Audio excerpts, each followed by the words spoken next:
Bismillahirrahmanirrahim. Assalamu alaikum.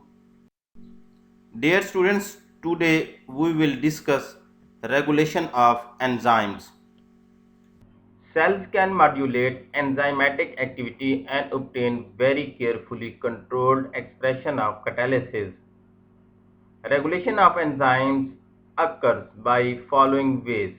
Number 1, allosteric regulation. Number 2, control of enzyme concentration. Number 3, compartmentation. Number 4, covalent modification. And number 5, feedback inhibition. Cells enzyme activity को modulate कर सकते हैं और इसी तरीके से केयरफुली कैटालिसिस के कंट्रोल्ड एक्सप्रेशन को ऑब्टेन कर सकते हैं। 5 वे से एंजाइम की रेगुलेशन होती है। नंबर 1, एलोस्टेरिक रेगुलेशन से। नंबर 2, एंजाइम कंसंट्रेशन के कंट्रोल से। नंबर 3, कंपार्टमेंटेशन से। नंबर 4, कोवलेंट मॉडिफिकेशन से। और नंबर 5, फीडबैक इनहिबिशन से। First, we discuss allosteric regulation. Enzymes are subjected to various kinds of inhibition. Any agent that decreases the velocity of an enzyme catalyzed reaction is called an inhibitor. Inhibitors may exert their effects in many different ways. Generally, if inhibition is irreversible, the compound is called an inactivator. Other agents can increase the efficiency of an enzyme. They are called as activators. Both inhibitors and activators are very important in cellular regulation of enzymes. Many agriculturally important insecticides and herbicides are enzyme inhibitors. Enzyme activity को मुख्तलिफ तरीक़ों से inhibit किया जाता है। ऐसा agent जो enzyme catalysed reaction की वेलोसिटी को डिक्रीज करता है उसे इनहिबिटर कहते हैं। इनहिबिटर्स मुख्तलिफ तरीक़ों से असरअंदाज होते हैं। अगर इनहिबिशन इरिवर्सिबल हो तो ऐसे कंपाउंड को इनएक्टिवेटर कहते हैं। ऐसे एजेंट जो एंजाइम की एफिशिएंसी को इंक्रीज कर दें उन्हें एक्टिवेटर्स कहते हैं। सेल में मौजूद एंजाइम्स की रेगुलेशन में इनहिबिटर्स और एक्टिवेटर्स बहुत अहम हैं। एग्रीकल्चर में इस्तेमाल होने वाले बहुत से हर्बिसाइड्स और इंसेक्टिसाइड्स एंजाइम्स इनहिबिटर्स हैं। The study of enzyme inhibition can provide useful information about number 1, kinetic mechanisms. Number 2, the nature of enzyme substrate intermediate and complexes. Number 3, the chemical mechanism of catalytic action. Number 4, the regulation and control of metabolic enzymes. Potential target enzymes are essential to the rational design of herbicides. Enzyme inhibition की study से बहुत से process के बारे में अहम मालूमात हासिल होती हैं, जैसे कि नंबर 1, काइनेटिक मैकेनिज्म के बारे में। नंबर 2, एंजाइम सबस्ट्रेट इंटरमीडिएट और कम्प्लेक्सेस की नेचर के बारे में। नंबर 3, कैटालाइटिक एक्शन के केमिकल मैकेनिज्म के बारे में। नंबर 4, मेटाबॉलिक एंजाइम की रेगुलेशन और कंट्रोल के बारे में। हर्बिसाइड्स के वायलेट डिज़ाइन के लिए पोटेंशियल टारगेट एंजाइम बहुत ज़रूरी हैं। Inhibitors can be classified as reversible or irreversible. Irreversible inhibitors form covalent bonds with an enzyme or they denature it, while reversible inhibitors form weak non-covalent bonds with the enzyme and their effects may be competitive, non-competitive or mixed. Inhibitors दो तरह के होते हैं, irreversible inhibitors और reversible inhibitors. Irreversible inhibitors enzyme के साथ covalent bond बनाते हैं, जबकि reversible inhibitors एंजाइम के साथ वीक और नॉन कोवलेंट बॉन्ड्स बनाते हैं। Reversible inhibitors competitive, non competitive या मिक्स्ड हो सकते हैं। Competitive inhibition It usually arises from binding of the inhibitor to the active site with an affinity similar to or stronger than that of the substrate.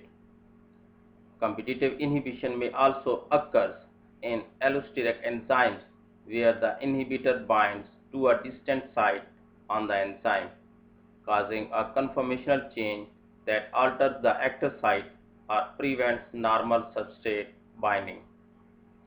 Such a binding site is called as allosteric site.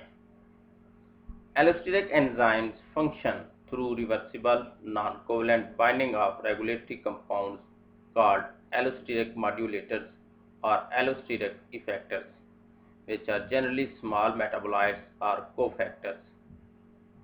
Competitive inhibition results in an apparent increase in Km and has no effect on V maximum.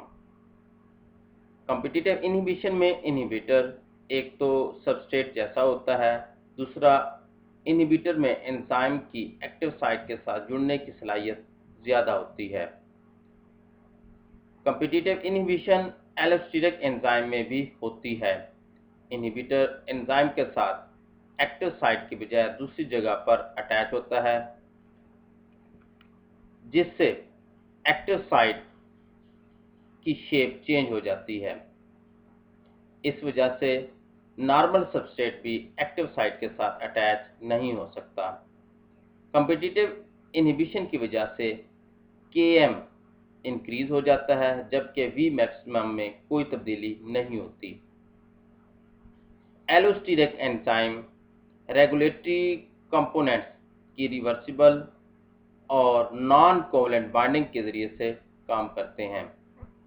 इन्हें allosteric modulators या allosteric effectors भी कहते हैं।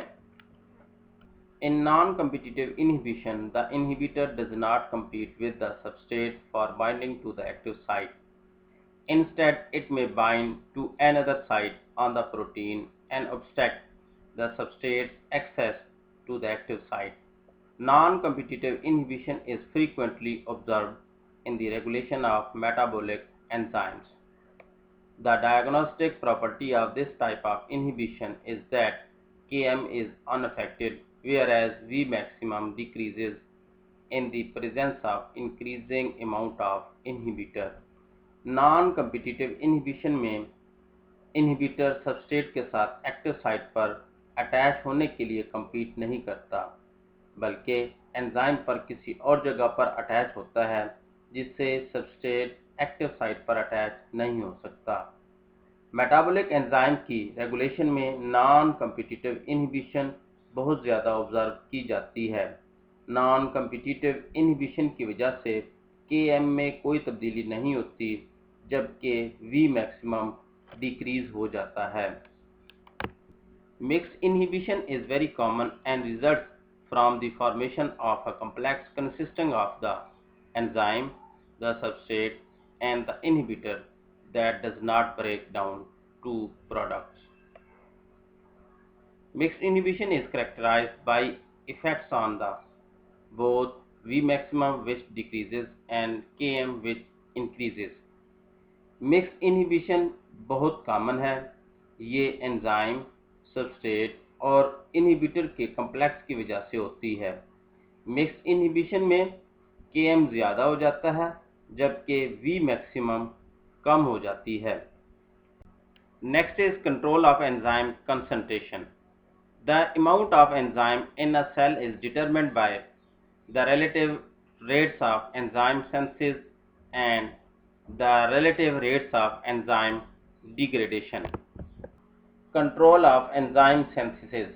The rate of synthesis is regulated at the genetic level by a variety of mechanisms. Most of the enzymes, particularly the rate limiting ones, are present in very low concentration. Based on the amount of enzyme present in the body, enzymes are constitutive enzymes and adaptive enzymes. Synthesis of enzymes are regulated by gene regulation, by induction और repression. Genetic level पर enzymes synthesis मुख्तलिफ mechanism से regulate होती है। आमतौर पर limiting enzyme कम मिकदार में पाए जाते हैं। बॉडी में एंजाइम की मिकदार पर एंजाइम दो तरह के होते हैं, कॉन्स्टिट्यूटिव एंजाइम और एडाप्टिव एंजाइम्स। कॉन्स्टिट्यूटिव एंजाइम की अमाउंट आमतौर पर कांस्टेंट रहती है, जबकि एडाप्टिव एंजाइम की मिकदार बॉडी नीड के मुताबिक इंक्रीज या डिक्रीज होती रहती है। एंजाइम्स की सिंथेसिस जीन रेगुलेशन के ज़रिए से रेगुलेट होती है। ये जीन रेगुलेशन इंडक्शन के ज़रिए से भी हो सकती है और रिप्रेशन के ज़रिए से भी हो सकती है। Enzyme degradation. Enzyme have their self destructing capabilities, but it is highly variable, and in general, the key and regulatory enzymes are most rapidly degraded, while not so important enzymes have longer half-life.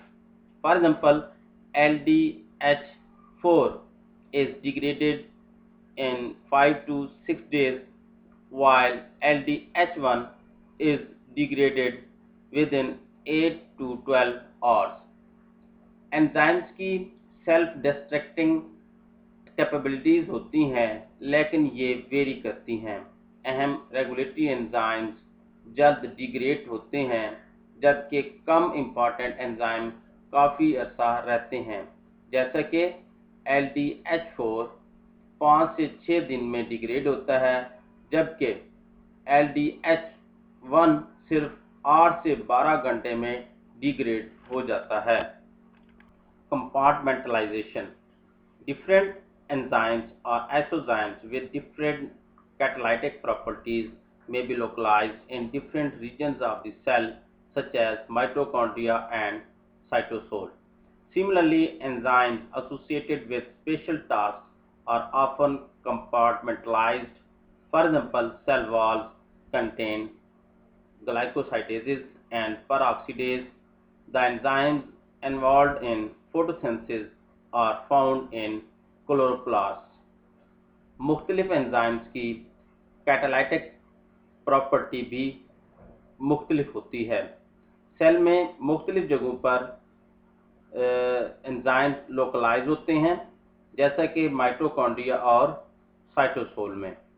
Special task वाले enzyme अक्सर compartmentalise होते हैं। मिसाल के तौर पर cell walls में ग्लाइकोसाइडेजेस और पेरोक्सिडेज होते हैं। फोटोसिंथेसिस में इन्वॉल्व एंजाइम क्लोरोप्लास्ट में पाए जाते हैं। Aminotransferase peptidases are found in cytoplasm. Glycolysis takes place in cytoplasm. Fatty acid oxidation, Krebs cycle, urea cycle, and electron transport chain take place in mitochondria. Biosynthesis of DNA and RNA occur in nucleus. Protein synthesis, triacylglycerol, and phospholipid synthesis occur in endoplasmic reticulum.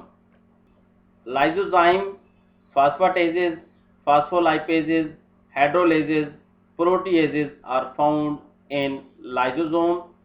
Glucose 6-phosphatase is found in Golgi apparatus. Proteases, ribonucleases, glycosidases, phosphatases, and peroxidases are found in vacuole, while catalases, urea oxidase, D-amino acid oxidase are found in peroxisome. Isoenzyme. When same reaction is catalyzed by two or more different molecular forms of an enzyme, it is called isoenzyme. It may occur in same cell, same tissue, or even in same species. The different forms of the enzyme generally differ in kinetic and regulatory properties. जब एक reaction एक enzyme की मुख्तलिफ molecular form से catalyse होता है, इसे isoenzyme कहते हैं। ये सेम सेल, सेम टिश्यू और सेम स्पीशीज में हो सकता है। एंजाइम की मुख्तलिफ फॉर्म्स आमतौर पर किनेटिक प्रॉपर्टीज और रेगुलेटरी प्रॉपर्टीज के लिहाज से डिफर करती हैं। Covalent modification. Control by covalent modification of enzyme is common and usually involves their phosphorylation and adenylation. The phosphorylated form is active and non-phosphorylated form is inactive. These control mechanisms are normally energy dependent and usually involve ATP. Proteases are normally synthesized as inactive precursors known as zymogens or proenzymes. For example, papain is synthesized as an inactive precursor called propapan and becomes activated later by cleavage of peptide bond. This type of covalent modification avoids premature proteolytic degradation of cellular constituents by the newly synthesized enzyme. Enzymes का covalent modification के जरिए से control common है। ये covalent modification आमतौर पर phosphorylation या एडिनाइलाइलेशन के जरिए से होती है। फास्फोराइलेटेड फॉर्म एक्टिव होती है जबकि नॉन फास्फोराइलेटेड फॉर्म इनएक्टिव होती है। ये कंट्रोल मैकेनिज्म आमतौर पर एनर्जी डिपेंडेंट होते हैं और एनर्जी एटी की फॉर्म में यूज होती है।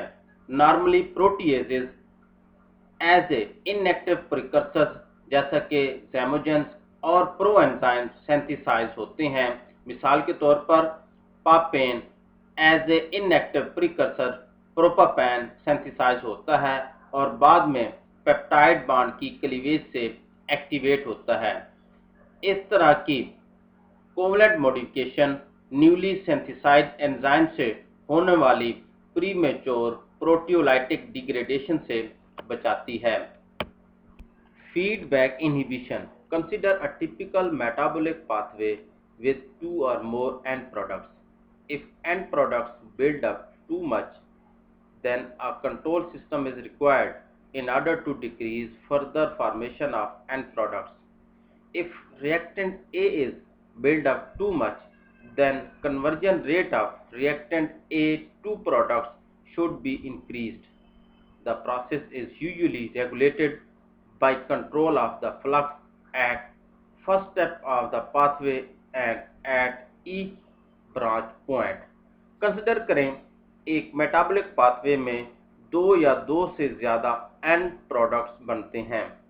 अगर एंड प्रोडक्ट्स बहुत ज़्यादा बन जाए तो एक कंट्रोल सिस्टम की ज़रूरत होती है जो कि फर्दर एंड प्रोडक्ट को बनने से रोक दे। इसी तरह से अगर रिएक्टेंट ए बहुत ज़्यादा हो जाता है तो रिएक्टेंट ए का प्रोडक्ट में कन्वर्जन का रेट भी इंक्रीज हो जाना चाहिए। प्रोसेस की फर्स्ट स्टेप से लेकर लास्ट स्टेप यानी हर स्टेप पर रेगुलेशन की जाती है। The final products G and J which might bear no resemblance to the substrate A inhibit the enzyme at A to B and at the branch point. By having two enzymes at A to B, each inhibited by one of the end metabolites but not by the other, the first step in a metabolic pathway is usually called the committed step. At this step, enzymes are subjected to major control. Final product G और J जो कि reactant A के साथ मुशाबियत नहीं रखते, ये उन enzyme की एक्टिविटी को रोक देते हैं जो ए से बी और अगले स्टेप में इन्वॉल्व हैं। इसी तरह से ए से बी में कन्वर्जन के लिए अगर दो एंजाइम्स इन्वॉल्व हैं तो इनकी एक्टिविटी को बनने वाले मेटाबोलाइट्स जो कि एंड में बनते हैं, एंड मेटाबोलाइट्स में से कोई एक रोक देती है, लेकिन एक एंजाइम दूसरे एंजाइम की एक्टिविटी को नहीं रोकता। मेटाबॉलिक पाथवे का पहला स्टेप कमिटेड स्टेप कहलाता है। इस स्टेप पर एंजाइम का मेजर कंट्रोल होता है। Fructose 2,6-bisphosphate plays a central role in the regulation of carbon metabolism in plants. It functions as an activator in glycolysis and inhibitor in gluconeogenesis. Fructose 2,6-bisphosphate is synthesized from fructose 6-phosphate in a reaction requiring ATP and catalyzed by the enzyme fructose 6-phosphate 2 kinase. It is degraded in the reverse reaction catalyzed by fructose 2,6 bisphosphatase, which releases inorganic phosphate. Both of these enzymes are subjected to metabolic control by fructose 2,6 bisphosphate, ATP, inorganic phosphate, fructose 6-phosphate, dihydroxyacetone phosphate, and 3-phosphoglycerate. Fructose 2,6 bisphosphate plants में carbon metabolism के दौरान central role play करता है। ये glycolysis के दौरान activator के तौर पर काम करता है, जबकि ग्लूकोनियोजेनेसिस के दौरान इनहिबिटर के तौर पर काम करता है। एटीपी के इस्तेमाल पर फ्रुक्टोज 6-फॉस्फेट 2 काइनेज की मौजूदगी में फ्रुक्टोज 6-फॉस्फेट से फ्रुक्टोज 2,6 बिस्फॉस्फेट सिंथेसाइज होता है। इसी तरह से रिवर्स रिएक्शन में फ्रुक्टोज 2,6 बिस्फॉस्फेटेज की मौजूदगी में डिग्रेड होता है। इस तरह से दो एंजाइम को यानी उनकी एक्टिविटी को कंट्रोल किया जाता है। Dear students, here we can see feedback inhibition in a hypothetical metabolic pathway. The letters A to J represent metabolites and each arrow represents an enzyme catalyzed reaction. The bold-faced arrow for the first reaction indicates that two different enzymes with two different inhibitor susceptibilities are involved. Broken lines indicate metabolites that inhibit particular enzymes. The first step in the metabolic pathway and the branch point are particularly important sites for the feedback control. So, enzyme activity is often regulated in the cells. Regulation may be accomplished by compartmentalization of enzymes or substrates, covalent modification, feedback inhibition, in which the end product of the metabolic pathway inhibits the enzyme involved in earlier steps, control of the enzyme concentration in the cell by gene expression and protein degradation. तो cell में enzyme activity को regulate किया जाता है और ये regulation enzyme या substrate की कंपार्टमेंटलाइजेशन के ज़रिए से, कोवलेंट मॉडिफिकेशन के ज़रिए से और फीडबैक इनहिबिशन के ज़रिए से की जाती है। सेल में एंजाइम कंसंट्रेशन को कंट्रोल जीन एक्सप्रेशन और प्रोटीन डिग्रेडेशन से किया जाता है। तो इस तरह से डियर स्टूडेंट्स, आज का हमारा ये लेक्चर यहाँ ख़त्म होता है। अल्लाह हाफिज़।